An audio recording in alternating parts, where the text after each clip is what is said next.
Alors, pour le groupe Les Républicains, M. Hetzel, vous êtes le premier orateur.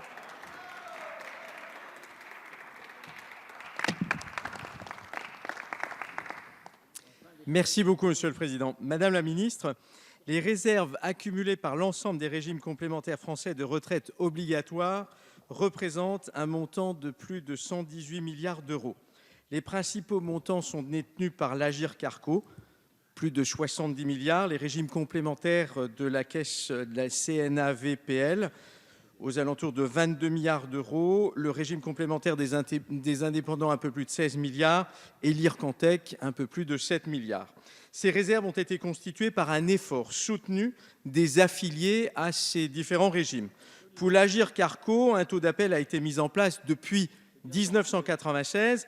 Autrement dit, les cotisants n'obtiennent des droits personnels à la retraite qu'à partir d'une fraction de leur cotisation, le reste étant mis en réserve par le régime, donc capitalisé, pour adoucir ce que l'on appelle l'hiver démographique susceptible de venir.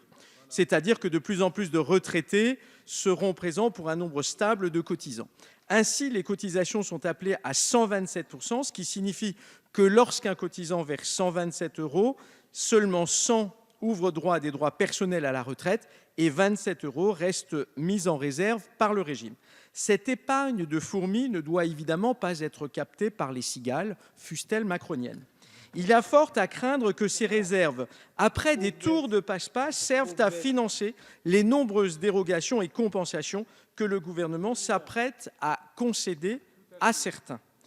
Aussi, Madame la Ministre, quelles garanties apportez-vous pour que les réserves financières que ces régimes complémentaires se sont constitués de manière tout à fait sérieuse et dans la durée soient bel et bien sanctuarisées et non pas, cette fois-ci, préemptées par le gouvernement à des fins tout à fait discutables? Je vous remercie.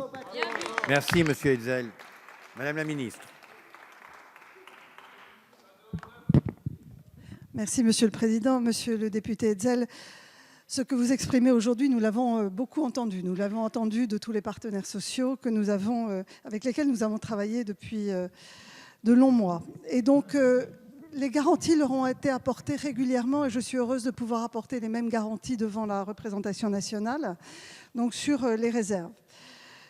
Vous le savez, il y a différents fonds de réserve et sur ce sujet, notamment les réserves des professions libérales, il y a eu énormément d'inquiétudes. Le gouvernement a entendu ces craintes et les réserves resteront la propriété des régimes des professions libérales et seront au bénéfice notamment des auxiliaires médicaux, des avocats, des médecins et de tous les professionnels concernés.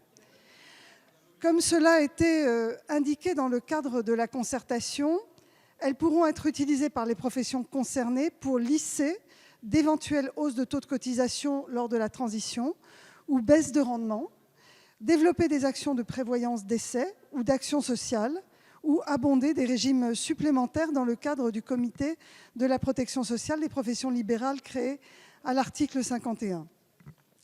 Ces sujets, vous le savez, vont faire l'objet d'échanges dans le cadre du schéma de convergence à organiser avant 2025. Il fait donc totalement l'objet des discussions dans le cadre des transitions.